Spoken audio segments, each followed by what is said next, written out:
¿Cómo están, chicos? Espero que estén muy bien. Bienvenidos nuevamente a su canal de comunicación de lengua y literatura. Y lo que vamos a ver ahora, ya observando evidentemente esta imagen, es ¡tarán!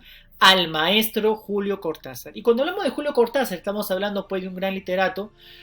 No solamente después quizás de Jorge Luis Borges, que ya lo hemos visto con el tema del ultraísmo, y ya abocándonos a algún latinoamericano quizás, y bueno, y también de Diego Armando Maradona también comentan, es que uno de los personajes influyentes dentro de la sociedad argentina, literatos, es nada más y nada menos que el maestro Julio Cortázar.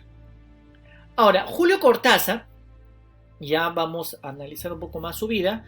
Julio Florencio Cortázar es un escritor argentino que nació en Bruselas, tiene un origen europeo. Nació para 1914 y es una de las figuras, como ya hemos dicho, más importantes de Hispanoamérica. Llega a Argentina con 4 años tras haber estado viviendo en Ginebra, Zurich, y tras ser abandonado por su padre, en la cual pues regresa a la ciudad de Banfield y en lo que se le conoce como los suburbios de Buenos Aires. Para 1923, a la edad temprana de 9 años, empieza sus primeros ejercicios literarios y también empezó a escribir poemas.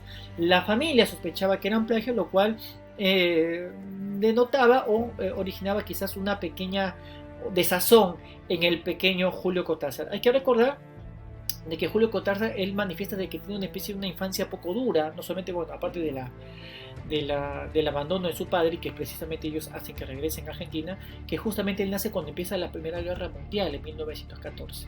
Entonces, pero ya Julio Cortázar también ya tiene mucha inclinación literaria a corta edad. O sea, de alguna manera siempre ha destacado en esa parte literaria de muy temprana, de muy niño, en los primeros años de su infancia. Ahora, algo importantísimo que hay que saber del maestro Cortázar es que busca trastocar el orden y los valores, abolir el sentido común y rechazar lo convencional.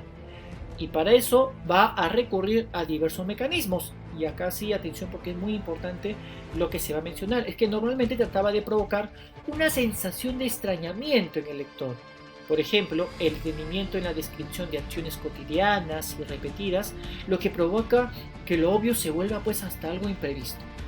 Otra forma de lograr el efecto en el lector es el uso de la hipérbole narrativa, en la que se fuerza hasta lo inverosímil una situación en sí misma dable en la vida corriente. Asimismo, una característica también que se le añade a la cuentística o a la obra del maestro Julio Cortázar es el hecho de crear un personaje con dos caras, como se puede observar en el relato La noche boca arriba, en la cual el personaje tiene un sueño en el que es protagonista y el cual acaba siendo la realidad, invirtiendo el efecto de la realidad ficción. Estas son un poco las técnicas literarias que se pueden observar en el maestro Julio Cortázar. Acá vemos precisamente cómo las imágenes también nos muestran. Ahora, importante también mencionar, y es lo que Cortázar también habla de sí mismo, cómo él mismo también se autocalifica, si lo queremos llamar así. Y veo, por ejemplo, dice que yo creo que desde muy pequeño mi desdicha y mi dicha al mismo tiempo fue el no aceptar las cosas como eran dadas. A mí no me bastaba con que me dijeran que eso era una mesa o que la palabra madre era la palabra madre y ahí se acaba todo. Al contrario, en el objeto mesa y en la palabra madre empezaba para mí un itinerario misterioso que a veces llegaba a franquear y en el que a veces me estrellaba. En suma, desde pequeño mi relación con las palabras, con la escritura, no se diferencia de mi relación con el mundo en general. Yo parezco haber nacido para no aceptar las cosas tal como me son dadas.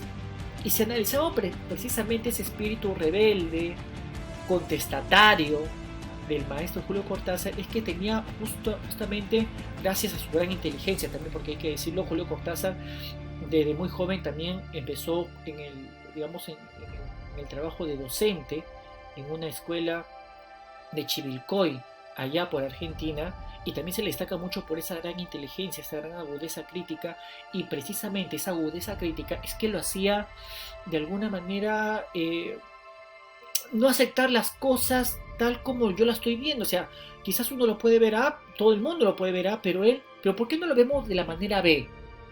¿Y por qué no lo pensamos de otra forma? ¿Y por qué no lo vemos con otra perspectiva?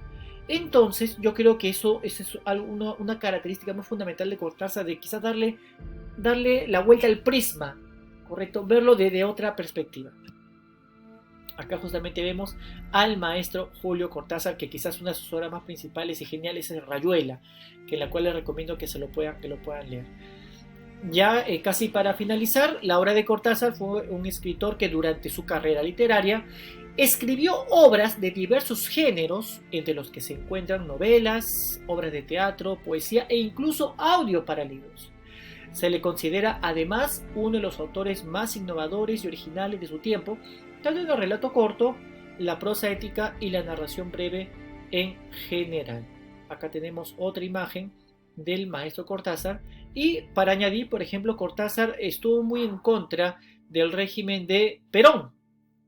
Entonces, esos cuentos, por ejemplo, Casa Tomada, en la cual se puede entender como una metáfora cuando entra Perón al gobierno y empieza a usurpar, digamos, a quitarle todo lo que tenían los argentinos. Y hay que leer y hay que analizar, precisamente, interpretar ese cuento de Cortázar.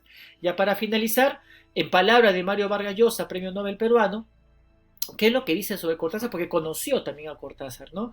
Espíritu extraordinariamente alerta para todo lo que denuncie en el hombre una dimensión maravillosa.